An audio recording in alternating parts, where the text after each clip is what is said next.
very good morning, very good morning, very good morning everyone.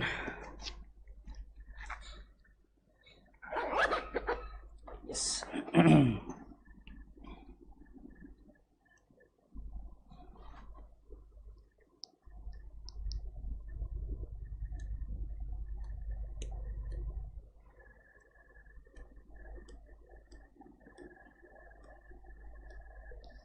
चलो आ गए सब।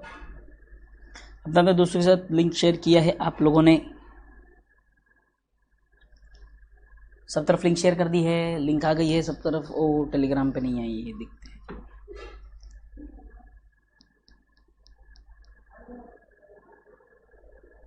It sounds like DJ remix. ओहो, what does that sound? What sound की बात कर रहे हैं? हैं?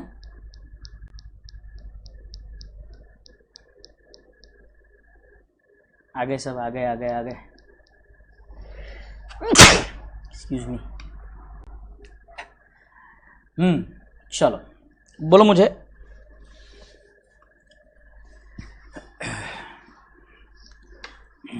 Yes okay. सो मेरे प्यारे प्यारे बच्चों,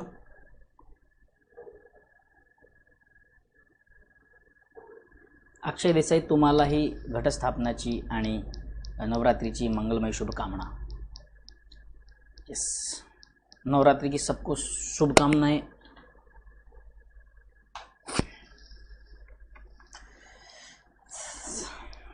yes good morning. Okay, so as decided, देखो भाई सब ध्यान से सुनो।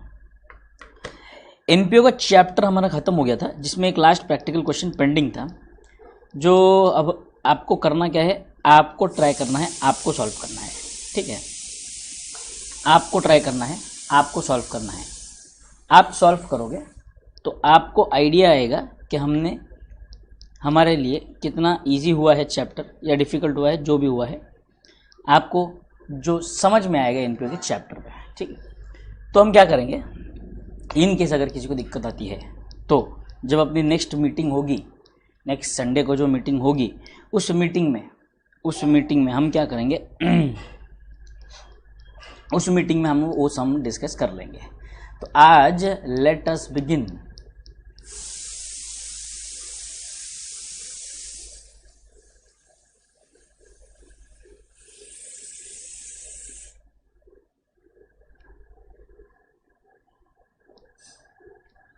हाँ बेटे, पार्टनरशिप वाला चैप्टर है कनक गोयल, कोई भी दिक्कत नहीं है, कोई भी दिक्कत नहीं है बेटे। आप ये चैप्टर्स कर सकते हो, इसमें बाकी चैप्टर्स का यहाँ पर कोई भी संबंध नहीं है, है ना। तो बिल्कुल चिंता वाली बात नहीं है, हम बिंदास ये चैप्टर कर सकते हैं। नया चैप्टर है, गर्मा गर्म फ्रेश चैप्टर स्टार्ट करने जा रहा हूँ। एनपीओ का प्रैक्टिकल क्वेश्चन, जो लास्ट प्रैक्टिकल क्वेश्चन पेंडिंग था, मेरे ख्याल से क्वेश्चन नंबर 4 था शायद, तो वो हम आपको ट्राई करने के लिए मैंने दिया है, आपको खुद से सॉल्व करना है। अगर नहीं होता है, बेसिक्स नहीं बेटा, अभी तो पार्टनरशिप वाला चैप्टर स्टार्ट किया है हमने। हाँ, पार्टनरशिप की बेसिक्स की बात कर रहे हो तो हाँ, वरना अगर अकाउंट्स की बेसिक की बात करो तो अकाउंट्स का बेसिक हो चुका है बेटे।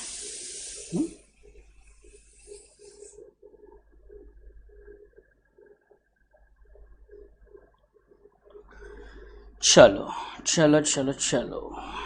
Late us begin. आ जाओ।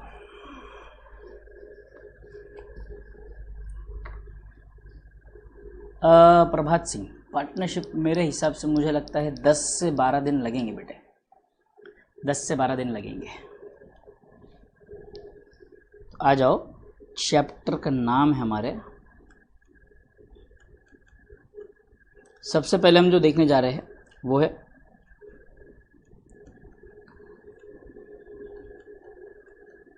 Introduction to partnership accounts. सबसे पहले हम इंट्रोडक्शन देखेंगे, सबसे पहले हम देखेंगे पार्टनरशिप का इंट्रोडक्शन।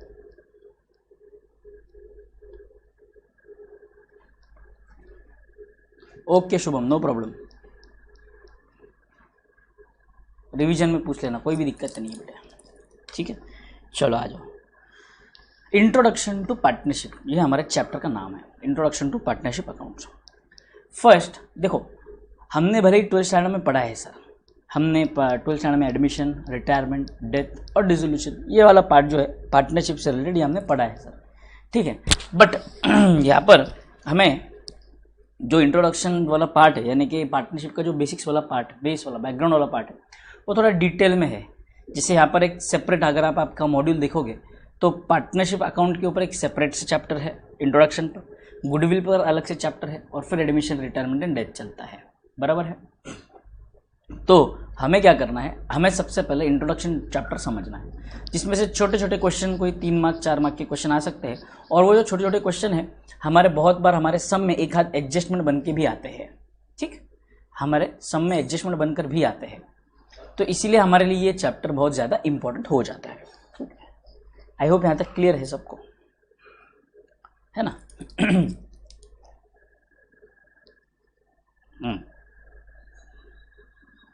तो आ जाइए, let us begin with the chapter introduction to partnership accounts. Partnership accounts, now let's first understand why partnership का मतलब क्या है भाई साहब। देखो, पार्टनरशिप जो है, it is guided by the act Indian partnership act 1930।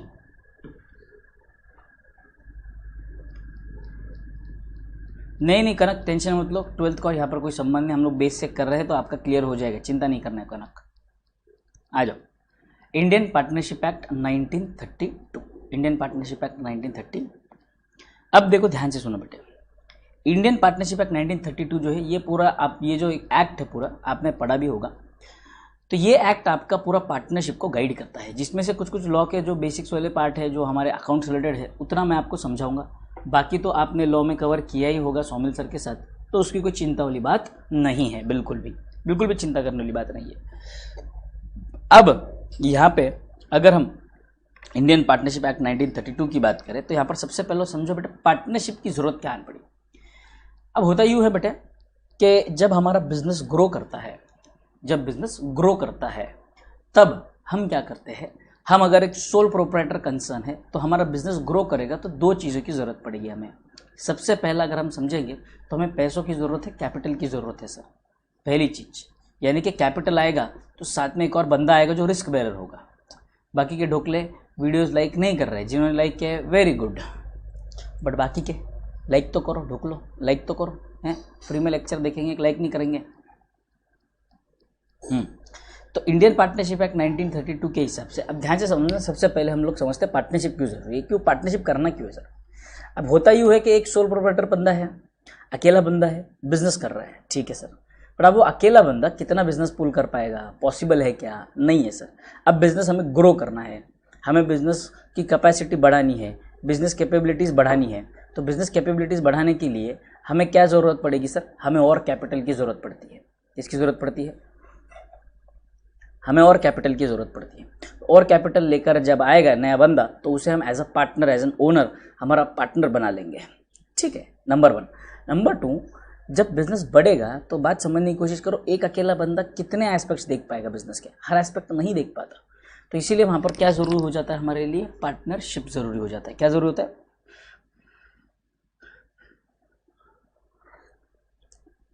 Partnership ज़रूरी हो जाता है।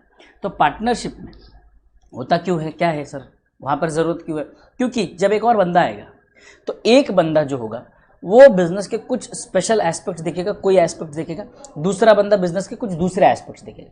तो एक ही बंदे के ऊपर सारे काम का लोड नहीं आएगा, 2 बंदे आएंगे, 3 बंदे होंगे, 2 से ज़्यादा पार्टनर होंगे, तो जितने भी पार्टनर्स होंगे वो एक एक बिजनेस का एस्पेक्ट देखेंगे और स्पेशलाइज उसके अंदर होगा तो उसके ऊपर स्पेशली वर्क करेंगे।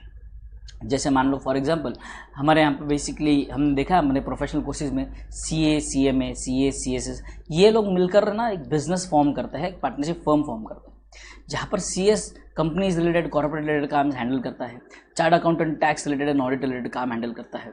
तो अपने अपने स्पेशलाइजेशन के हिसाब से वो अपनी नेटवर्किंग बढ़ाकर वो क्या करते हैं, वो क्या करते हैं, वो अपना बिजनेस ग्रो करते हैं।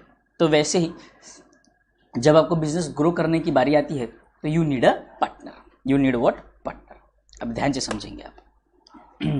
इंडियन पार्टनरशिप एक्ट 1932 ये क्या बोलता है भाई साहब, इसका जो एक सेक्शन है, सेक्शन नंबर 4। सर हमें यहाँ पे सेक्शन याद रखने की जरूरत है क्या? अकाउंट्स में सेक्शन याद रखने की जरूरत नहीं है। डेफिनेशन देखेंगे, सेक्शन 4 में डेफिनेशन दिया गया है। देख सेक्शन 4 कहता है पार्टनरशिप, मेरे साथ लिखेंगे सब, partnership is a relation between, is what, a relation between persons who have agreed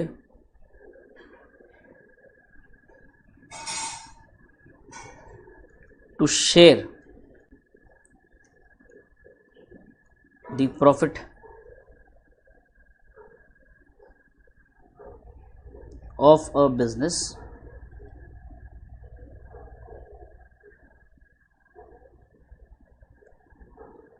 carried on by all or any one of them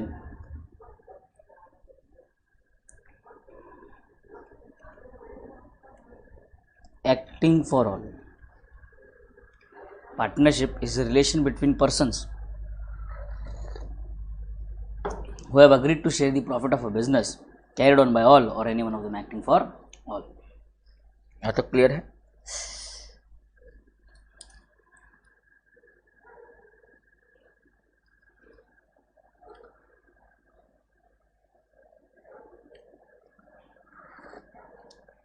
यहाँ पे हमें क्या समझना है, वेरी इंपॉर्टेंट, डेफिनेशन में क्या बोला गया देखो, it is a what, relation, it is a relation, मतलब दो पर्सन के बीच का एक रिलेशन है।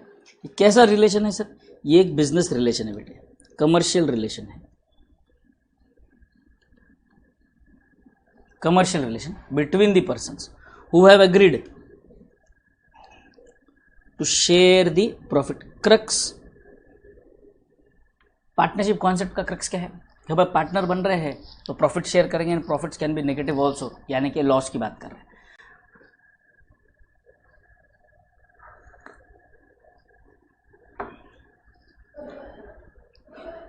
ठीक है, of a business carried on by all or any one acting for all.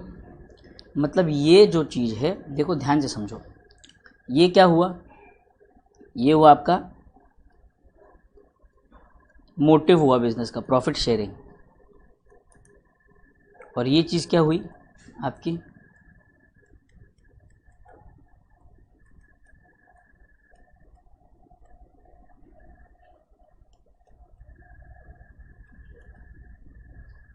Principal agent relation. मतलब क्या, ध्यान से समझेंगे। मान लो फॉर एग्जांपल, अगर पेपर में डेफिनेशन नहीं आती बेटे, बट पेपर में शॉर्ट नोट आ सकता है, पार्टनरशिप के फीचर्स लिख दो, तो शुरुआत हम डेफिनेशन के साथ करेंगे, स्पेसिफिकली सिर्फ डेफिनेशन नहीं पूछेंगे, या तो फिर डेफिनेशन को ट्रू और फॉल्स में दिया जाएगा, एक हाथ कोई चीज़ इसमें गड़बड़ करके दी जाएगी ट्रू और फॉल्स के लिए। ठीक है, अब देखो ध्यान से। तो यहाँ पर बात ये हुई है सर, दो लोग हैं, दो लोगों के बीच का एक संबंध है सर। कैसा संबंध है? बिल्कुल जायज़ संबंध है बेटे, गंदा गंदा नहीं सोचना। यहाँ पर दो लोगों के बीच का एक जायज़ संबंध। तो ये जो जायज़ संबंध है, जिसको हम यहाँ पर कमर्शियल रिलेशन है, बिजनेस रिलेशन बोल रहे हैं सर। ये रिलेशन क्यों बनाया इन्होंने? प्रॉफिट कमाने के लिए, ताकि जो भी बिजनेस करेंगे उससे जो प्रॉफिट आएगा वो प्रॉफिट लोग आपस में बांटेंगे। कौन से रेशियो में बांटेंगे, कैसे बांटेंगे, क्या बांटेंगे, सब आगे देखेंगे। इतनी बात हुई है कि प्रॉफिट आपस में बांटना है सर। उसके अलावा और यहाँ पर इन्होंने एक और चीज़ कही, business carried on by all. ऐसा हो सकता है कि कोई पार्टनरशिप फर्म में सब जितने पार्टनर्स हैं सभी के सभी काम कर रहे हैं, या उनमें से कोई एक बिजनेस संभाल रहा है, उनमें से कोई एक बिजनेस संभाल रहा है। वो क्या कर रहा है? बिजनेस संभाल रहा है, and he is acting on behalf of others. मतलब इज एक्टिंग, मतलब सबके बिहाफ पे वो अकेला मैनेज कर रहा है। Quite possible, quite possible. देखो बात ध्यान से समझो। मान लो फॉर एग्जांपल, जैसे अगर मान लो अनमोल है, हाँ चुप बेटो, अनमोल तुम्हारे बारे में पता है मुझे। मान लो अनमोल, मैं, संस्कार, अक्षय हम चारों पार्टनर्स हैं। तो पार्टनर्स होने के नाते जो हम बिजनेस करेंगे उसमें ऐसा हो सकता है कि संस्कार कहेगा कि सर हम सब, या तो हम बिजनेस सब मैनेज कर रहे हैं, अनमोल एक बिजनेस का एस्पेक्ट देख रहा है, मैं एक एस्पेक्ट देख रहा हूँ, संस्कार एक एस्पेक्ट देख रहा है, अक्षय एक एस्पेक्ट देख रहा है। This is quite possible. But ऐसा हो सकता है कि शायद कुछ कुछ पार्टनर ऐसे हो जिन्होंने सिर्फ बिजनेस में पैसा लगाया, कहते हैं कि ऑपरेशंस वगैरह तुम देख लो, कोई भी दिक्कत नहीं है हमें, ऑपरेशंस आप संभाल लेना, हमने सिर्फ पैसा लगाया है, डिसीजन मेकिंग की बात आएगी तब हमें बुला लेना, बट ऑपरेशंस पूरे आप ही संभालोगे। तुमने ऐसे संस्कार को एक ऑथोराइज्ड पार्टनर बना दिया, संस्कार पूरा संभालता है, बाकी हम सबने तो सिर्फ पैसा लगाया है भाई, थोड़ा बहुत आके चक्कर मार के थोड़ा बहुत काम देखते रहते हैं, पूछते रहते हैं क्या चल रहा है, कैसे चल रहा है, डिसीजन मेकिंग के हिसाब से, बस दैट्स इट। तो यहाँ पर जब संस्कार काम कर रहे हैं तो संस्कार is acting on behalf of all of अस। मतलब यहाँ पर एक पार्टनरशिप में एक रिलेशन है, एजेंट प्रिंसिपल एजेंट रिलेशन है, जिसको हम फिड्यूशियरी रिलेशन भी बोलते हैं।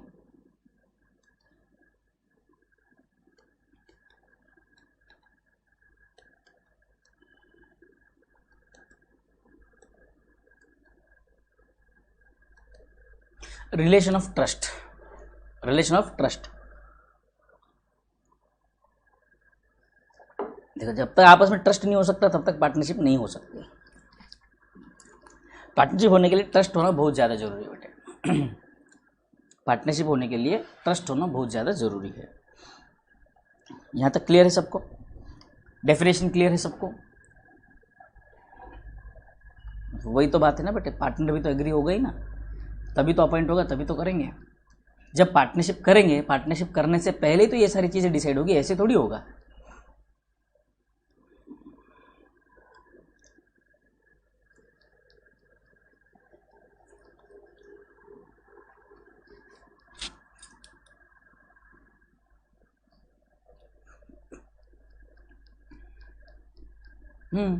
Yes clear, very good.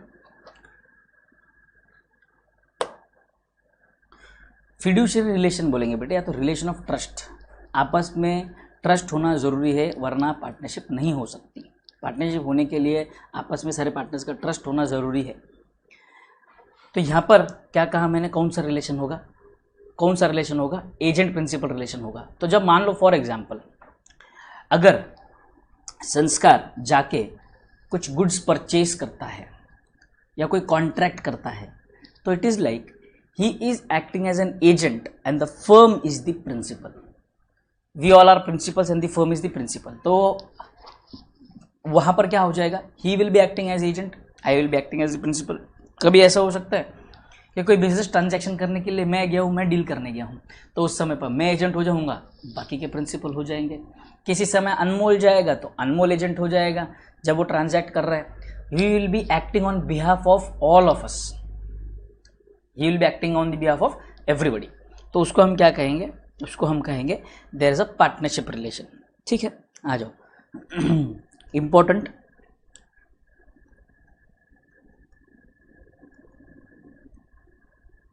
Features of partnership, features of what, partnership.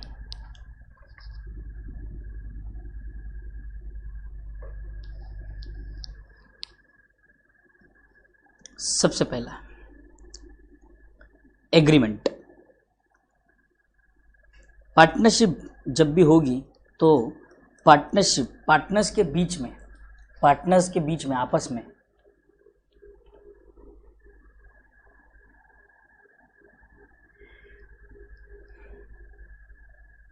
कल संडे ही तो था अजीम, मैंने तुम्हारी तो याद भी निकाली थी, पूछो बच्चों को।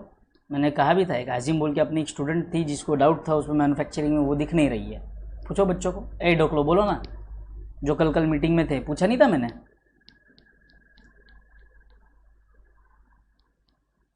फिड्यूशियरी रिलेशन प्रिंसिपल एजेंट का अदर नेम नहीं है बेटे कनक। फिड्यूशियरी रिलेशन वो अलग जो ट्रस्ट है, जो रिलेशन है पार्टनर्स के बीच का, उसको फिड्यूशियरी रिलेशन बोलते हैं। कहीं पर भी प्रिंसिपल एजेंट रिलेशन आता है तो वहाँ पर फिड्यूशियरी रिलेशन नहीं आता है। फिड्यूशियरी रिलेशन सिर्फ पार्टनरशिप में आता है, रिलेशन ऑफ ट्रस्ट है वो।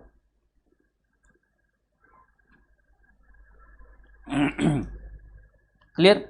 उसके बाद अग्रीमेंट, ध्यान से समझना है।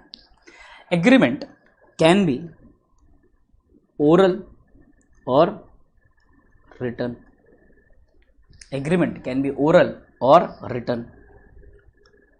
अगर एग्रीमेंट रिटर्न है तो उसे हम कहते हैं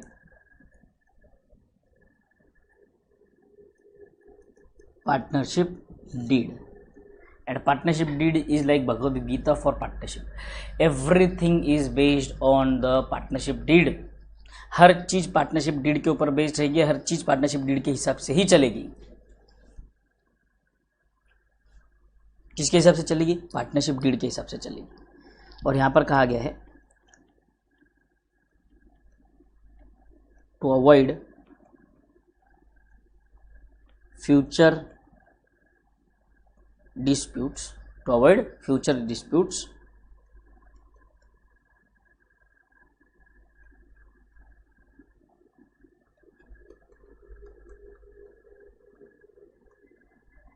return agreement is preferred.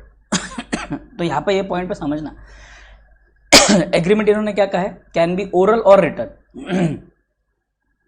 True false में क्वेश्चन आ सकता है। Partnership agreement must be in the written form. False. It can be oral or written but written agreement is preferred. वो बोलता है कि ओरल कर लो या तो रिटर्न कर लो, ओरल कर लो या तो रिटर्न कर लो पार्टनरशिप एग्रीमेंट, बट कोशिश ये करो कि रिटर्न ही होना चाहिए। कोशिश करो रिटर्न रहे तो ज़्यादा बेहतर है, क्योंकि फ्यूचर में अगर कोई डिस्प्यूट होता है तो वो आपके बेस पर देगा। तो फ्यूचर में अगर कोई डिस्प्यूट होता है तो एग्रीमेंट आपके काम आएगी। सेकंड,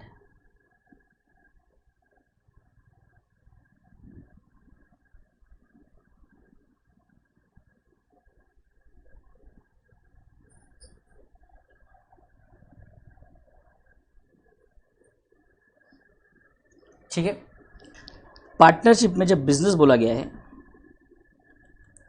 तो बिजनेस बेसिकली इंक्लूड्स ट्रेड,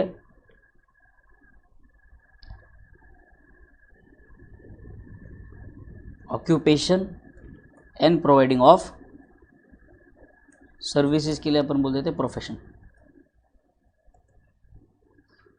किसी भी प्रकार का बिजनेस हो सकता है, किसी भी प्रकार का बिजनेस हो सकता है, ठीक है।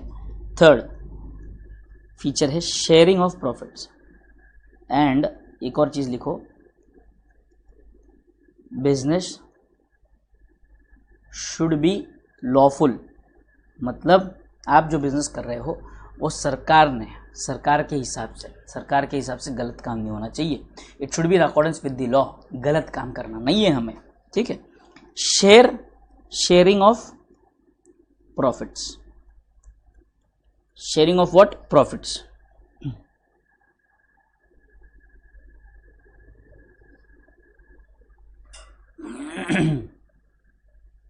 Sharing of profits. Sharing of profits होना बहुत जरूरी है पार्टनरशिप में। तो profits are shared amongst the partners in the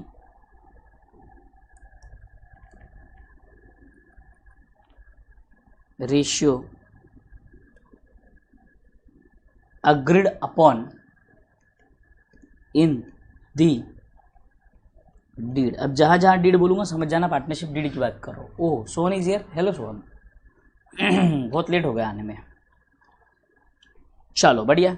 sharing of profits. Profits are shared among the partners in the ratio agreed upon in the deed. जो deed में partnership ratio बोला जाएगा उसी में।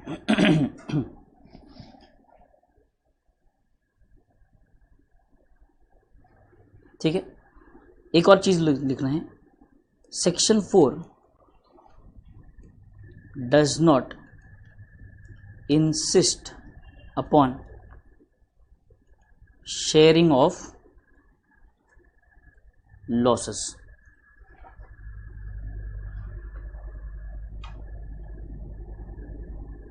Does not insist of sharing of losses. Therefore, a partner in profits only can be admitted. मतलब कैसा हो सकता है नहीं, कॉपी पेस्ट नहीं करना है, हमको फीचर्स याद रखने हैं, अपने ओन वर्ड में आंसर लिखना है, नो कॉपी पेस्ट। कनक गोयल सेकंड पॉइंट में है क्या बेटा रिपीट करने के लिए? बिजनेस करना है, ऑक्यूपेशन करना है, कोई भी ऑक्यूपेशन कर रहे, ट्रेड कर रहे, प्रोफेशन है, वो पार्टनरशिप फॉर्म कर सकते हैं, और वो बिजनेस गलत नहीं होना चाहिए, लॉफुल बिजनेस होना चाहिए, सरकार द्वारा मान्य किया गया बिजनेस होना चाहिए। ऐसा नहीं होना चाहिए कि सरकार के अगेंस्ट आप बिजनेस कर रहे हो, बराबर है, कुछ स्मगलिंग का काम कर रहे हैं, चोरी डकैती का काम कर रहे हैं, बोला हम पार्टनरशिप में चोरी कर रहे हैं सर, हम पार्टनरशिप में डकैती कर रहे हैं, अनलॉफुल बिजनेस है, वो नहीं करना है, ठीक है। तो यहाँ पर सेक्शन 4 बोलता है कि भाई शेयरिंग ऑफ प्रॉफिट्स की बात हो रही है। अगर कोई ऐसा पार्टनर है वो कहता है कि भाई मैं पार्टनरशिप करूँगा, बट अगर लॉस होता है तो मैं कोई लॉस बेयर नहीं करूँगा, मैं कोई लॉस बेयर नहीं करूँगा, प्रॉफिट होगा तो मुझे बुलाना ज़रूर, मुझे दे देना प्रॉफिट का शेयर, बराबर है। तो ऐसा पार्टनरशिप कौन करेगा सर? क्यों ही करेगा कोई पार्टनरशिप, बराबर है आपकी बात। बट आप एक बात समझो, कभी कभी ऐसा होता है कि कोई कोई पार्टनर इतना ज़रूरी होता है जिसका गुडविल इतना अच्छा है कि उसे हमें एडमिट करना ज़रूरी कि उसके नाम पर बिजनेस हो सकता है। तो वो क्या करेगा? वो अपना सिर्फ प्रॉफिट में शेयर रखे, बोले लॉस होएगा तो मेरा संबंध नहीं है, आपको भी ज़रूरत है, आपको पता है लॉस तो होगा नहीं, बट बाई चांस हो जाए तो बोलता है मैं बेयर नहीं करूँगा, बट प्रॉफिट शेयर करूँगा। क्लियर है अब तक सबको? तो ऐसे पार्टनर्स को बोले जाते हैं partners in profit only, partners in profit only.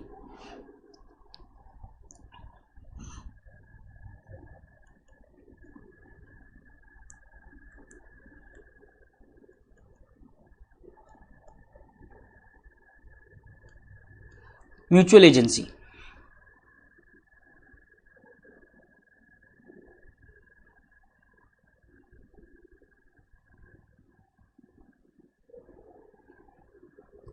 Mutual agency का मतलब all the partners are principal as well as agent, are principal as well as agent. तो जैसे मैंने आपको एग्जांपल दिया था कि कोई ट्रांजैक्शन में शायद मैं प्रिंसिपल का रोल प्ले करूंगा, कोई और एजेंट का रोल प्ले करेगा, किसी ट्रांजैक्शन में मैं एजेंट का रोल प्ले करूंगा, कोई और प्रिंसिपल का रोल प्ले करेगा। तो उस रिलेशन को हम क्या कहते हैं? Mutual agency. क्या क्या कहते हैं? Mutual agency.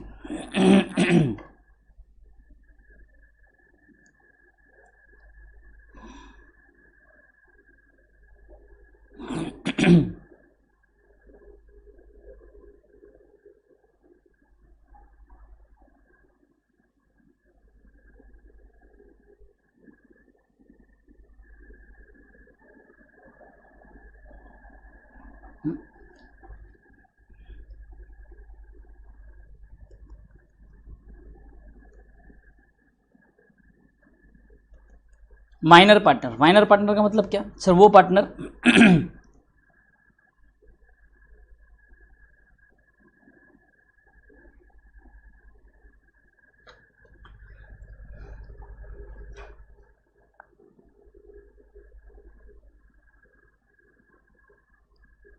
ठीक, ध्यान से सुनेंगे बेटे, ध्यान से सुनो, ध्यान से सुनो। माइनर पार्टनर का मतलब क्या है? वो partner, any partner who is below the age of 18। तो here minor partner will be admitted to share profits only।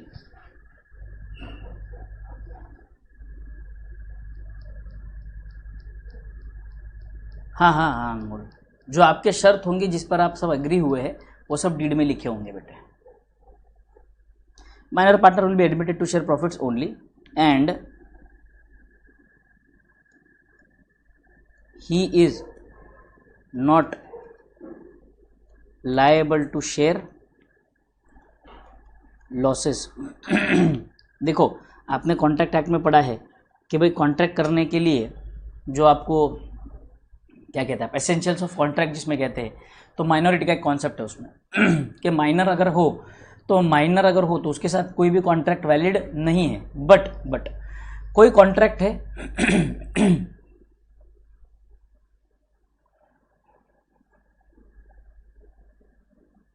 कनक बेटे ऐसा नहीं है, ये किसने कहा आपसे कि इलीगल है? इलीगल नहीं है बेटे, बिल्कुल इलीगल नहीं है। वही तो समझा रहा हूँ आपको। कॉन्ट्रैक्ट एक्ट में आपने ये भी पढ़ा है कि कोई अगर ऐसा कॉन्ट्रैक्ट है which is beneficial for the minor, तो वो वाला कॉन्ट्रैक्ट वैलिड रहेगा।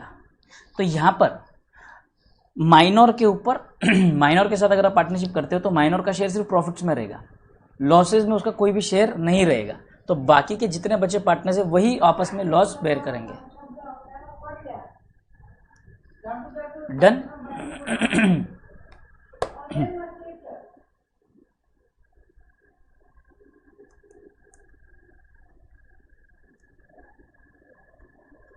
Number of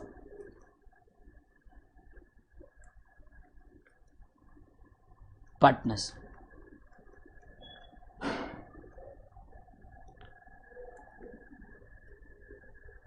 minimum 2 persons.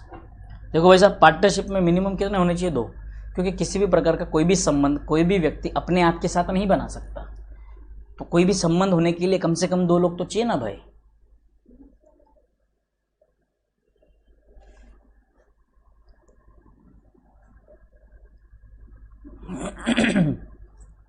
And maximum is 50 persons. This is as per Companies Act 2013.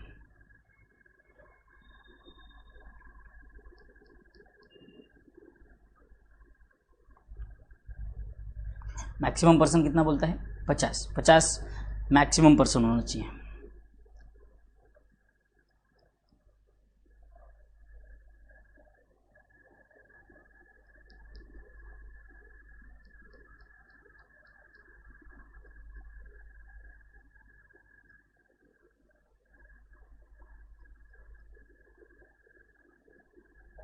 Minor उसमें काउंट नहीं होगा बेटे। Minor partner in profit only एक अलग कॉन्सेप्ट है और माइनर एक अलग कॉन्सेप्ट है।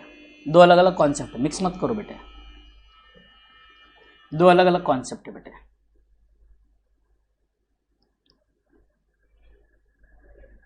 माइनर पार्टनर की पोजीशन अलग होती है।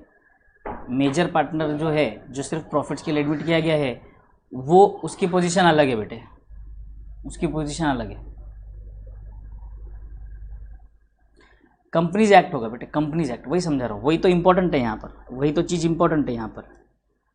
कंपनीज एक्ट के हिसाब से, क्योंकि पार्टनरशिप एक्ट के हिसाब से, पुराना पार्टनरशिप एक्ट, जब मैं पहले पार्टनरशिप पढ़ाता था, ये अमेंडमेंट आने से पहले, पार्टनरशिप एक्ट कहता था कि maximum number of partners allowed is only 10 in case of banking business and 20 in case of minor को एडमिट करने के पीछे क्या रीज़न है? अब हो सकता है ना बेटे, ऐसा ज़रूरी नहीं है। देखो बिजनेस बहुत प्रकार के होते हैं, बिजनेस के डायनेमिक्स बहुत है। अब हो सकता है कि माइनर पार्टनर है, माइनर पार्टनर जो है उसके पास प्रॉपर्टी है, उसके पास पैसा है, वो पैसा लगा सकता है, लगाना चाहता है, बराबर है। हम आजकल हमने देखे हैं कि कितने सारे बच्चे भी हैं, जो छोटे छोटे बच्चे भी आजकल बड़े बड़े बिजनेसेस बना रहे हैं, बड़े बड़े बिजनेस। कुछ न्यूज़ में हमने देखे हैं कि छोटा बच्चा है, 14 साल का बच्चा है, इतनी बड़ी इंडस्ट्री खड़ी कर दी, 15 साल का बच्चा है, ये वाला बिजनेस खड़ा कर दिया।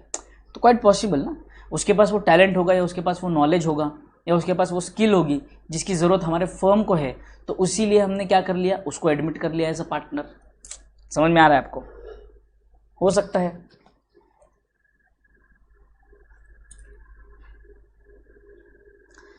हाँ, तो ये मैं कह रहा था, पार्टनरशिप एक्ट के हिसाब से अनमोल, पहले मैक्सिमम नंबर था 10 इन case of banking business and non banking business. कोई भी अदर बिजनेस होगा तो वहां पर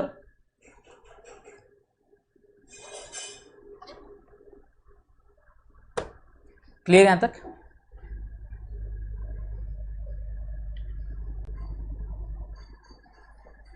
बट अब कंपनीज एक्ट ने कहा है कि 50, तो companies act will supersede your partnership act. तो हम लोग कंपनीज एक्ट के हिसाब से देखेंगे, हम लोग किसके हिसाब से देखेंगे, कंपनीज एक्ट के हिसाब से देखेंगे भाई साहब। क्लियर यहां तक?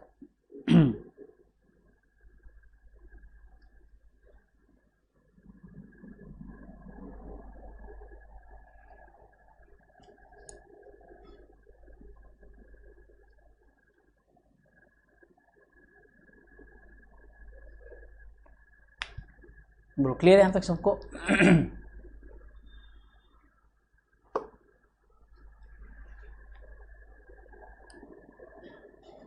10 से 12 दिन में हो जाएगा बेटे खत्म, 10 से 12 दिन में हो जाएगा।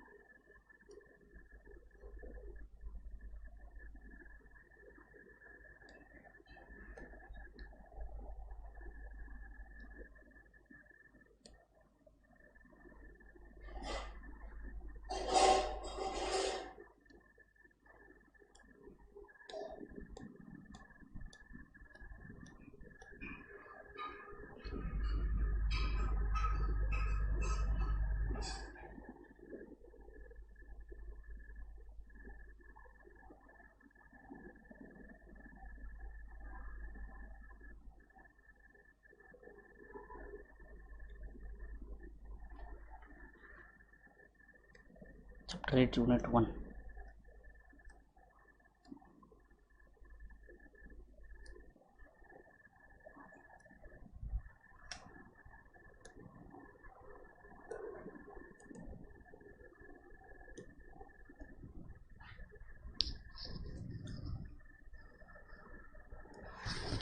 देखो पार्टनरशिप में एक दिक्कत थी बेटे, पार्टनरशिप में एक दिक्कत थी। पार्टनरशिप में दिक्कत क्या थी समझो।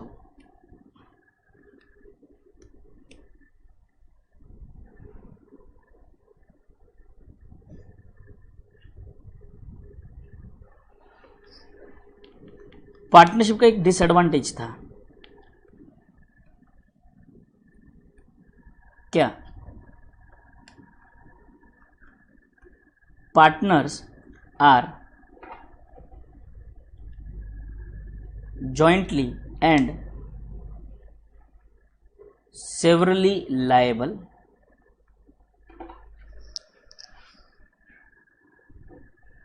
and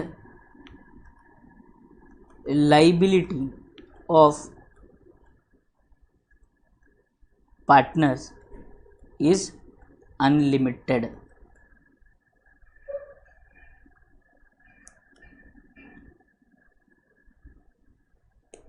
liability of partners is unlimited. Unlimited liability मतलब क्या सर? अनलिमिटेड लाइबिलिटी मतलब मान लीजिए अगर कंपनी लॉस कर रही है या कंपनी में कोई उधार हुआ है और कंपनी पैसे चुका नहीं रही है, फर्म पैसे चुका नहीं रही है, तो भाई साहब पार्टनर्स के पर्सनल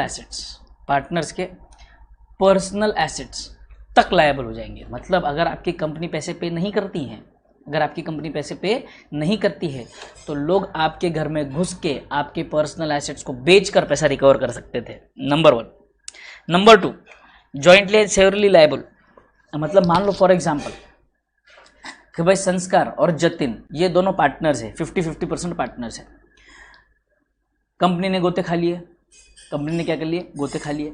कंपनी अभी गोता खाती है और उनको अभी पैसे की ज़रूरत है, क्रेडिटर्स को पैसा वसूल करना है, तो बोलते हैं कि जतिन और संस्कार दोनों के घर में घुसेंगे।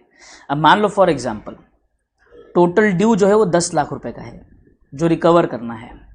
दोनों पार्टनर्स जो 50% पार्टनर्स है, तो उस हिसाब से क्रेडिटर्स ने सोचा कि हम जतिन के पास जाएंगे और जतिन के एसेट्स बेचकर उससे 5 लाख रुपए वसूल करेंगे सर।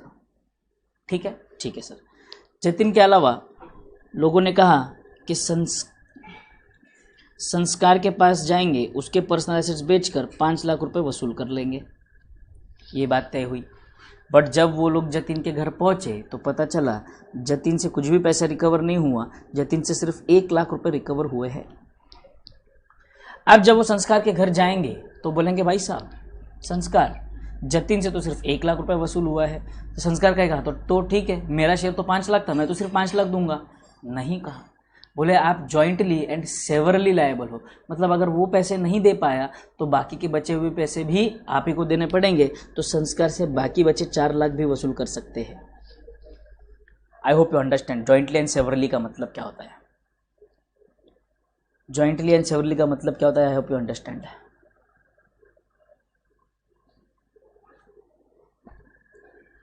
बोलो, यहां तक क्लियर है सबको?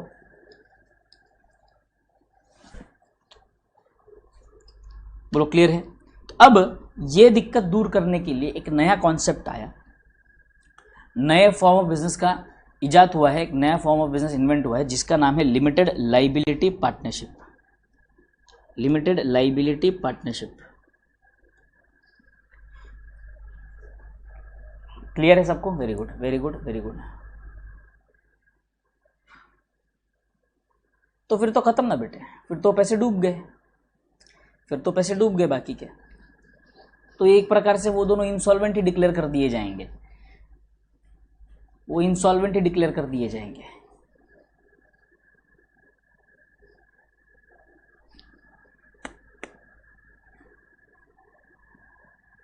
ठीक है, आ जाओ। अब देखो,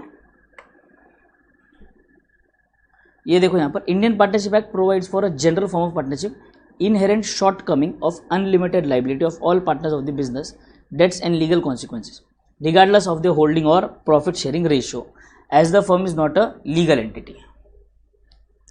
General partners are also jointly and severally liable for tortious acts of co-partner. मतलब एक अगर गलती करता है तो बाकी के भी उसके लिए लाइबल हो जाते थे। तो अब यहाँ पर ज़रूरत क्या थी कि भाई ऐसे एंटरप्रेन्योर्स जो थे, बिजनेसमैन थे, बड़े बड़े बिजनेस, अगर बिजनेस बड़ा करना है तो डर रहे थे कि कैसे करेंगे बिजनेस, ऐसे तो हमारी लाइबिलिटी, हम घर बार बिक जाएगा, हम तो रास्ते पे आ जाएंगे सर, हम ऐसा बिजनेस नहीं कर सकते।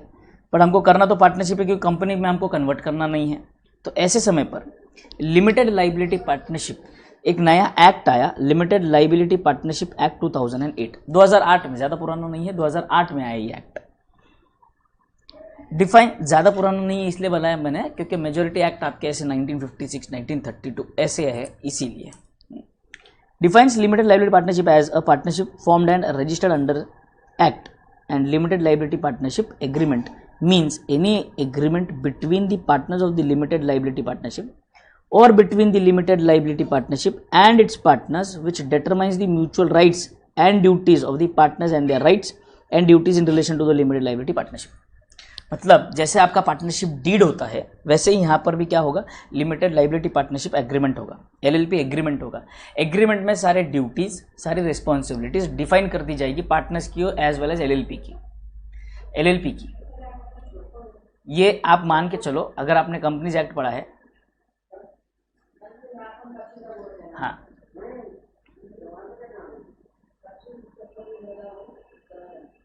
Yes, everybody clear? नेक्स्ट, तो यहां पर जब एलएलपी बन जाएगा तो वहां पर आपका इंडियन पार्टनरशिप एक्ट 1932 एप्लीकेबल नहीं होगा। ठीक है, यहां पर देखना, ये इंपॉर्टेंट पॉइंट है अभी।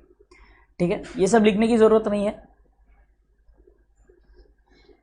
As per LLP act, any individual or body corporate may be a partner in LLP, individual as well as body corporate, provided that an individual shall not be capable of becoming partner of a limited liability partnership if he has been found of unsound mind by court, competent jurisdiction, undischarged insolvent, he has been adjudicated as an insolvent, his application is pending. Clear है यहाँ तक सबको?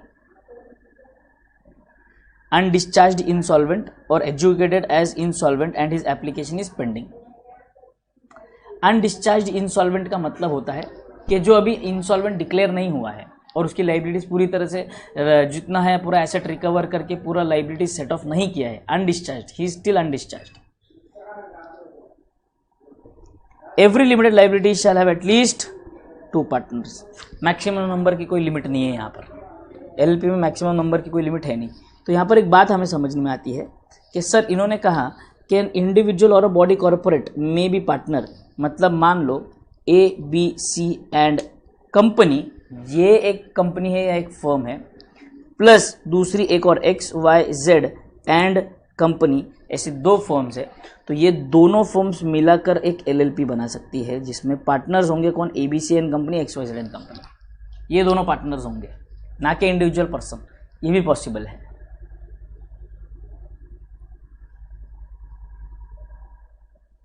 Clear यहां तक?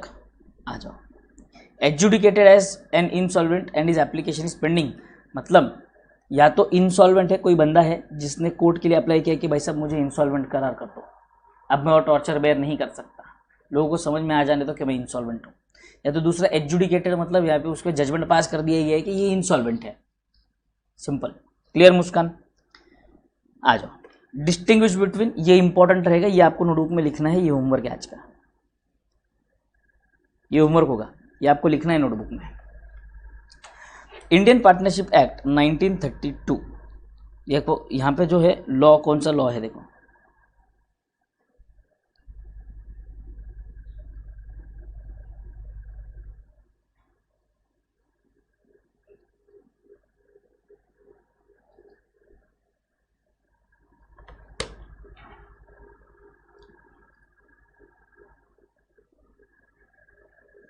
हाँ body corporate incorporation होते हैं ना, देखो applicable law is partnership act 1932, यहाँ पर लिमिटेड लाइबिलिटी पार्टनरशिप एक्ट 2008, यहाँ पर रजिस्ट्रेशन ऑप्शनल है बेटे, बट यहाँ पर कंपलसरी रजिस्ट्रेशन है विथ आरओसी।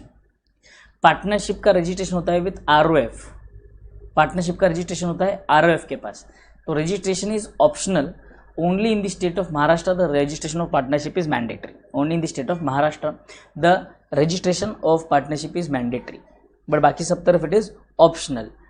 पार्टनरशिप का रजिस्ट्रेशन कहाँ होता है? आरओएफ के पास, रजिस्ट्रार ऑफ फर्म के पास। कंपनीज का रजिस्ट्रेशन कहाँ होता है? आरओसी, रजिस्ट्रार ऑफ कंपनीज के पास। Partnership is created by an agreement and it is created by law. LLP is like any other body corporate, this is not a body corporate and there is no separate legal entity. Partners को और partnership firm को एक ही माना जाता है, but यहां पर अलग अलग माना जाएगा। Partnership does not have perpetual succession, it has a perpetual succession and individual partners में कम एंड गो। पार्टनरशिप में परपेचुअल सक्सेशन क्यों नहीं है सर? क्योंकि अगर मान लो पार्टनरशिप अचानक से, पार्टनरशिप में अचानक से 3 पार्टनर्स थे, 2 पार्टनर्स चले जाते हैं, एक ही पार्टनर बचता है, तो पार्टनरशिप का वजूद खत्म हो जाता है।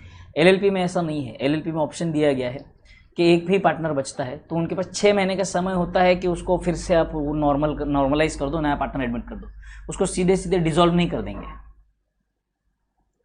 महाराष्ट्र में क्यों मैंडेटरी है? सीएम साहब से पूछना पड़ेगा बेटे, वो तो मुझे नहीं पता।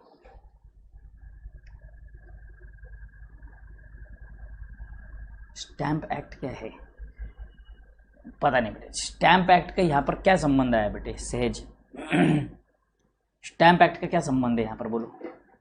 स्टैंप एक्ट तो आपका वो सब स्टैम्प्स है, जो रेवेन्यू स्टैम्प्स होते हैं, लीगल स्टैम्प पेपर होते हैं, उससे रिलेटेड है। उसका यहाँ पर क्या संबंध है स्टैंप एक्ट का बेटे? कुछ भी।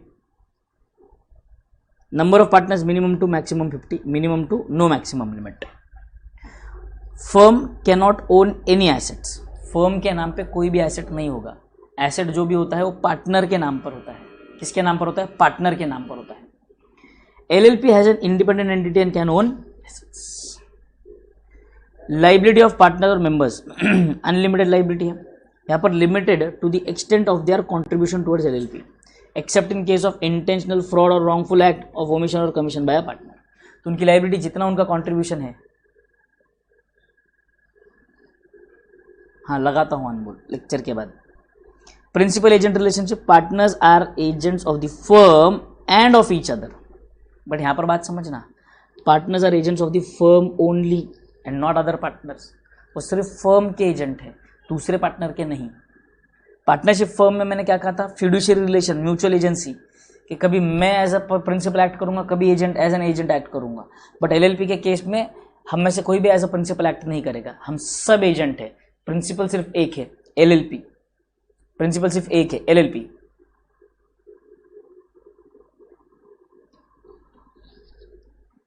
However, in the chapter, the scope of discussion has been partnership। ठीक है, चलो कोई बात नहीं।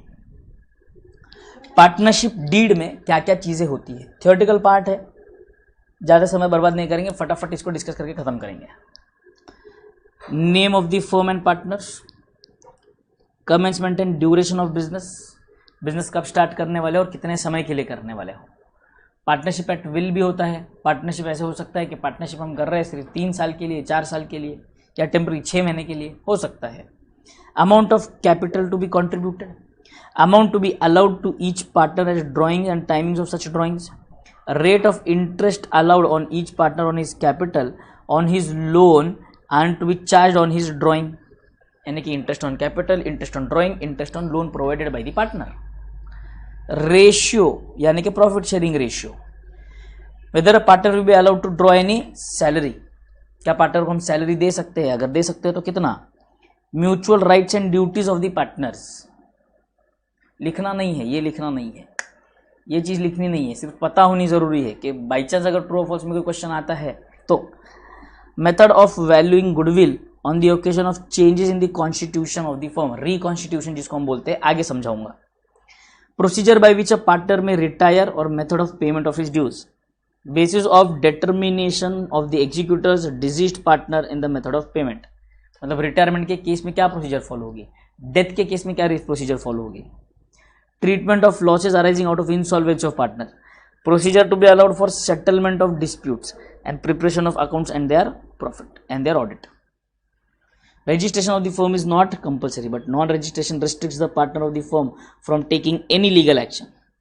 Often there is no written partnership deed, or if there is one, it may be silent on particular point. In that case, the relevant section of Partnership Act will apply. If on any point the partnership deed contains a clause, it will hold good. Otherwise, the provision of Act relating to questions will apply. आ जाओ. Life time भी हो सकता है ना, क्यों नहीं हो सकता. तो उसी को तो बोला पार्टनरशिप एक्ट में, जब तक मर्जी तब तक चलाओ.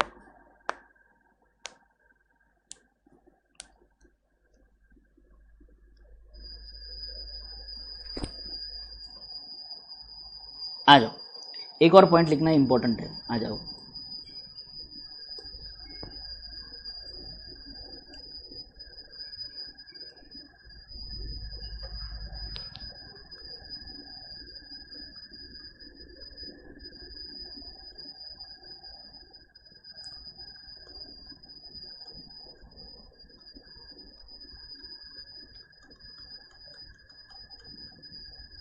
रूल्स फॉर पार्टनरशिप फर्म, यहां पर लिखेंगे पर्टिकुलर्स, ठीक है. रूल्स फॉर पार्टनरशिप फर्म, यहां पे लिखो इन दी एब्सेंस ऑफ डीड. अगर आपने पार्टनरशिप डीड नहीं बनाई है, अगर आपने पार्टनरशिप डीड नहीं बनाई है तो क्या होगा सर.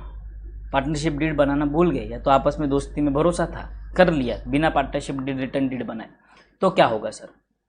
एक दूसरा partnership firm in the absence of deed. दूसरी चीज तो सर एप्लीकेबल क्या होगा, अगर पार्टनरशिप डीड नहीं है या तो पार्टनरशिप डीड है बट उस पर्टिकुलर पॉइंट पर पार्टनरशिप डीड साइलेंट है, पार्टनरशिप में उसका जिक्र नहीं है, तो क्या होगा सर. आ जाओ, लिखो मेरे साथ. In case of absence of partnership deed और where the deed is silent, where the deed is silent, provisions of Indian Partnership Act 1932 will be applicable.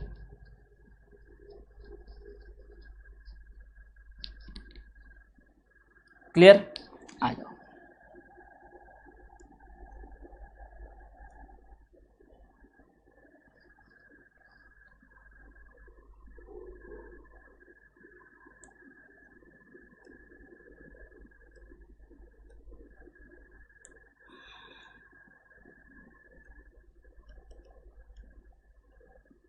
Deed is available,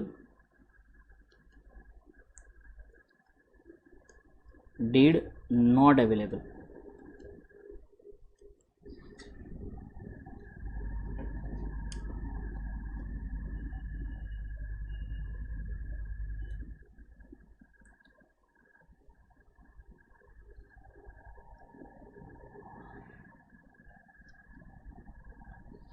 done.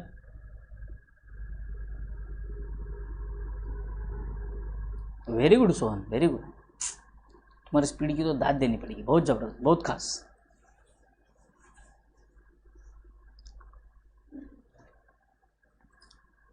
Very good. आ जाओ, बात कर रहे हैं profit sharing ratio की। बात कर रहे हैं किसकी? प्रॉफिट शेयरिंग रेशियो की। प्रॉफिट शेयरिंग रेशियो की अगर हम बात करें तो डीड कहता है कि भाई साहब दो अलग अलग पार्टनर्स है तो दोनों का रेशियो मान लो 60-40 होगा, या दो से ज़्यादा पार्टनर्स है तो उनके आपस का जो भी प्रॉफिट शेयरिंग रेशियो होगा 30-30-40, तो जो बोलेगा डीड वो। तो यहाँ पर मैं लिख देता हूँ एज पर डीड, बट अगर डीड अवेलेबल नहीं है तो equal among all partners, equal ratio में बटेगा। 2 पार्टनर है तो 1:1, 4 पार्टनर है तो 1:1:1:1:1, 5 पार्टनर है तो 1:1:1:1:1, मतलब इन शॉर्ट जितने पार्टनर्स होंगे सब में प्रॉफिट इक्वली बटेगा, सब में प्रॉफिट इक्वली बटेगा।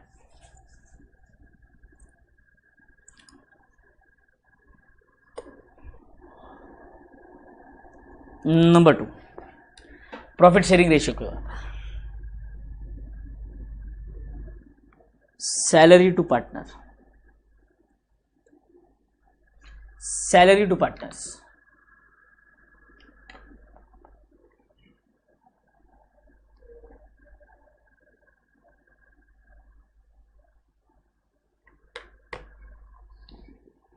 पार्टनरशिप में कहते हैं कि इस पर्टिकुलर पार्टनर को जो पूरा काम संभाल रहा है उसको हम सैलरी दे देंगे। तो मैंने क्या कहा यहाँ पर एज पर डीड, बट अगर डीड अवेलेबल नहीं है तो इंडियन पार्टनरशिप एक्ट क्या बोलता है? नॉट अलाउड, नहीं देना है। नंबर 3,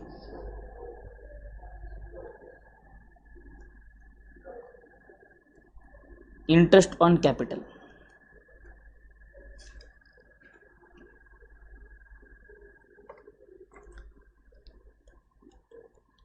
एज पर डीड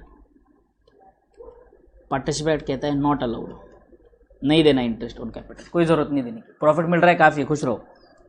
ओहो, interest on drawings,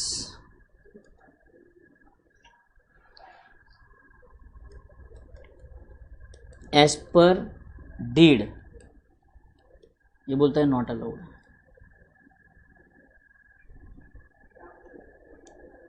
fifth,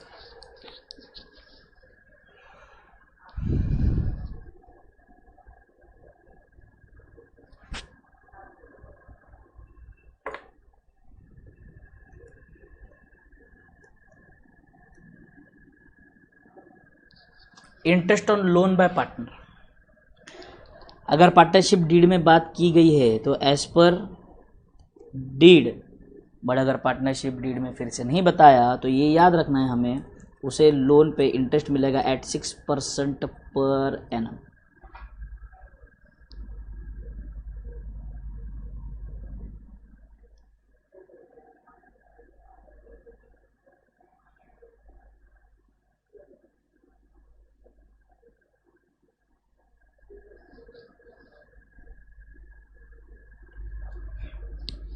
clear है यहाँ तक सबको? वेरी गुड से अरोरा, वेरी गुड।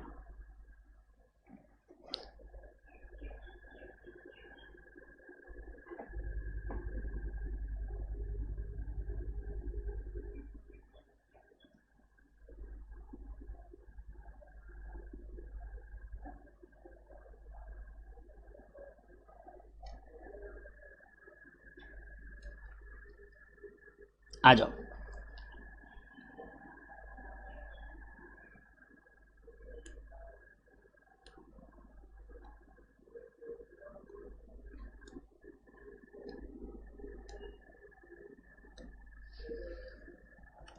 यहाँ पर आओ, एग्जाम्पल देखो। A and B commenced business in partnership on 1st Jan 19. No partnership agreement was made, either roll or return. They contributed 40,000 and 10,000 इज्जत से. In addition, A also advanced 20,000 on 1st July 2019. A met with an accident on 1st April 2019 and could not attend the partnership business up to 30th June. The profits for the year end 31st December 2019 amounted to 50,600. Disputes having been arisen between them for sharing of profits. झगड़ा हो गया दोनों में, agreement नहीं है, पैसा लगा दिया, इसने लोन भी दिया, ठीक है। ए क्लेम करता है he should be given interest at 10% per annum on capital and loan, profit should be distributed in proportion of capital. B बोलता है कि net profit should be shared equally, he should be allowed remuneration of 1,000 per month during the period of his illness. कहता है कि ए बीमार था, ए का accident हुआ था, तो मैं अकेला बिजनेस संभाल रहा था, तो मुझे सैलरी देना है, मुझे सैलरी चाहिए। प्रॉफिट जो है वो इक्वली बांट दो, प्रॉफिट क्या है, इक्वली बांट दो। Interest on capital and loan should be given at 6%। You are required to settle the dispute between them and distribute the profit according to the law. State the reason for your answer. Clear? ये हम discuss कर रहा हूँ but आपको notebook में solve करना है, ठीक है। Since there is no written or rule partnership rules applicable as per the Indian partnership act 1932, वो क्या कहता है, no interest is allowed on capital, 6% per annum interest allowed on loan, profit and loss is shared equally, no remuneration is allowed to the partners. Thus, neither A nor B will be allowed interest on capital. 6% interest will be allowed to both A and B. Both.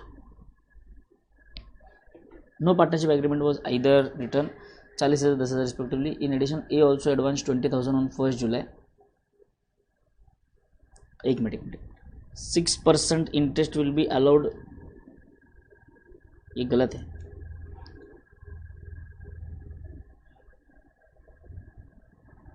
सिर्फ ए को मिलेगा ना, जिसने loan दिया है भाई साहब, जिसने लोन दिया है सिर्फ उसी को। Capital ratio, proportion of capital का मतलब capital ratio. Very good Shubham. ना ए की ना बी की, पूरी बात सुनो। Profit and losses will be shared equally between A and B, no remuneration to be. तो देखो नेट प्रॉफिट दिया है 50,600 रुपये, हम कहेंगे ए को इंटरेस्ट मिलेगा 600 रुपये का, बाकी बचेंगे 50,000 विल बी डिस्ट्रीब्यूटेड इक्वली। खत्म। बी वाला पॉइंट में करेक्शन है, 6% इंटरेस्ट सिर्फ ए को मिलेगा। प्रिंटिंग एरर हो सकता है, प्रिंटिंग एरर होगा बेटे, उसको इग्नोर करो, करेक्ट कर लेना अपने बुक में। बोलो क्लियर है यहाँ तक? Everyone clear till here?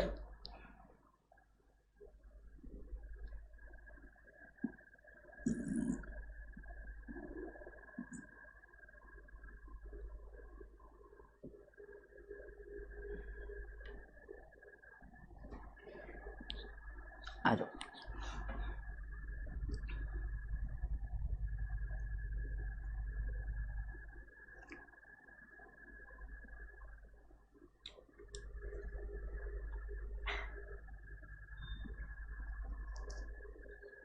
Copy paste करना है, सब दिखाना है, ये पूरा सॉल्व करना है। ये एग्जाम्पल एग्जाम में आ सकता है, एग्जाम्पल एग्जाम में आ सकता है और आया भी है। बट ऑब्वियस शुभम कैसी बातें कर रहे हो। State the reason for your answer, question में क्लियरली मेंशन्ड है बेटे, क्लियरली मेंशन्ड है, ठीक है ठीक है। ये वाला पॉइंट अपन एंड में डिस्कस करेंगे जब अपन अकाउंटिंग सीखेंगे, थोड़ी सी जब हम अकाउंटिंग सीखेंगे तब बताता हूं, अभी नहीं। पावर्स ऑफ पार्टनर आ जाओ। Buying and selling of goods, receiving payment behalf of the firm and giving valid receipts, drawing cheques, drawing, accepting, endorsing bill of exchange, promissory note in the name of the firm, borrowing money on behalf of the firm without pledging the inventories in trade, engaging servants of the business of the firm. In certain case of individual partner has no power to bind the firm. This is to say the third parties cannot bind the firm unless all the partners have agreed. कुछ चीज़ें ऐसी है जहाँ पर सब parties agree नहीं हो जाते, तब तक कोई थर्ड पर्सन फर्म को लायबल नहीं कर सकता। कौन सा? सबसे पहले submitting a dispute relating to firms arbitration. Dispute है, कोई आर्बिट्रेशन चल रहा है, मैंने कि कोई भावताव चल रहा है। वेरी गुड विशाल भानु, बहुत अच्छे। तो यहाँ पर कोई भी डिस्प्यूट हो जाता है तो जब तक सब अग्री नहीं हो जाते तब तक वो डिस्प्यूट फाइनल नहीं होगा, उसका आर्बिट्रेशन, यानी कि डिस्प्यूट होने के बाद वो आर्बिट्रेशन में जाता है। आर्बिट्रेशन का मतलब क्या है? बैठ के सेटलमेंट करना। तो सेटलमेंट जब तक सब एग्री नहीं होते तब तक सेटलमेंट फाइनल नहीं होगा। Number 1, opening a bank account on behalf of the firm in the name of a partner, compromise और रिलिंक्विशमेंट ऑफ एनी क्लेम और portion of the claim by the firm. क्या बोला? कॉम्प्रोमाइज और रिलिंक्विशमेंट ऑफ एनी क्लेम और portion. Firm बोलता है कि ठीक है चलो कोई बात नहीं, कोई एक डेटर था, डेटर से 5 लाख रुपए आने बाकी थे, फर्म कहता है कि चलो ठीक है डेटर 5 लाख रुपए मत दो, माफ कर दे 3 लाख, सिर्फ 2 लाख दे दो। तो ऐसा रिलिक्विशमेंट कैसे पॉसिबल है? क्या कोई एक पार्टनर बोलेगा तो होगा क्या? नहीं, सब पार्टनर अग्रीड होने चाहिए तभी ये राइट का रिलिंक्विशमेंट होगा, तभी हम ये राइट छोड़ेंगे। विड्रॉवल ऑफ सूट और proceeding filed on behalf of the firm. कोई भी आप सूट फाइल कर रहे हो, कोई भी आप सूट फाइल कर रहे हो या कोई सूट विड्रॉ कर रहे हो, सब पार्टनर्स का एक्सेप्टेंस होना जरूरी है। Admission of any liability in a suit proceeding against the firm, acquisition of immovable property belonging to the firm and entering into partnership on behalf of the firm. The rights, duties, powers of partners can be changed by mutual consent. Clear है?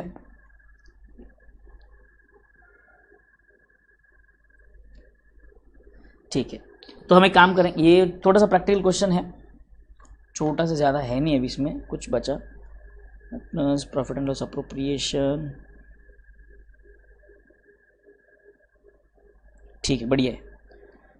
तो कोशिश करते हैं,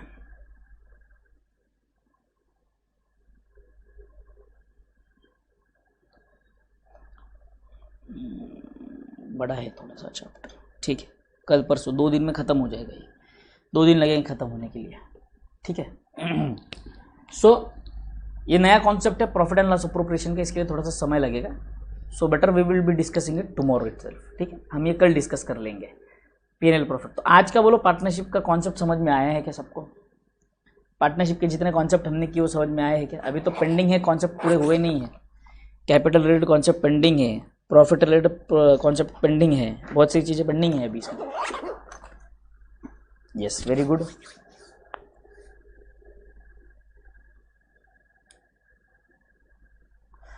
partnership को कैसे mortgage करें? एक तो पहली बात तो पार्टनरशिप को मॉर्गेज नहीं किया जा सकता, कोई प्रॉपर्टी मॉर्गेज हो सकती है, और ऐसा जो लोन होगा उसमें सभी पार्टनर्स का कंसेंट होना ज़रूरी है बेटे, सभी पार्टनर्स का कंसेंट होना ज़रूरी है। यही तो अभी हमने डिस्कस किया, जो कुछ पॉइंट्स ऐसे हैं जहाँ पर सभी पार्टनर्स की कंसेंट ज़रूरी है आपको फॉर्म को आप बाइंड करने के लिए। क्लियर है यहाँ तक? आर्बिट्रेशन का मतलब सेटलमेंट होता है विशाल, आर्बिट्रेशन का मतलब सेटलमेंट होता है, सुलह करना, लीगल टर्म्स में, लीगल भाषा में उसको आर्बिट्रेशन कहते हैं। आज का छूमंतर clear? Very good, very very good, very good, ठीक है, बढ़िया। ओके देन गाइस, वाह वाह, मैकपी बड़ी बड़ी दे रहे हो आज। सैलरी क्यों देना होता है वो तो देखो डिपेंड करता है ना बेटे, देखो नहीं एलएलपी में भी कैसे होगा? एलएलपी में तो होगा ही नहीं बेटे, एलएलपी में भी नहीं होगा।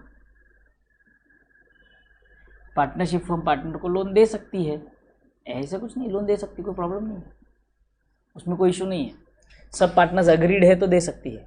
अब कोई पार्टनर खुद को ही लोन देगा पार्टनरशिप फर्म से निकल के, वो नहीं चलेगा बेटे। हाँ,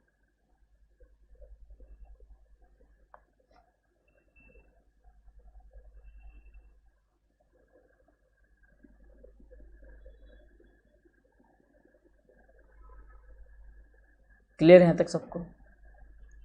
done, very good, done done.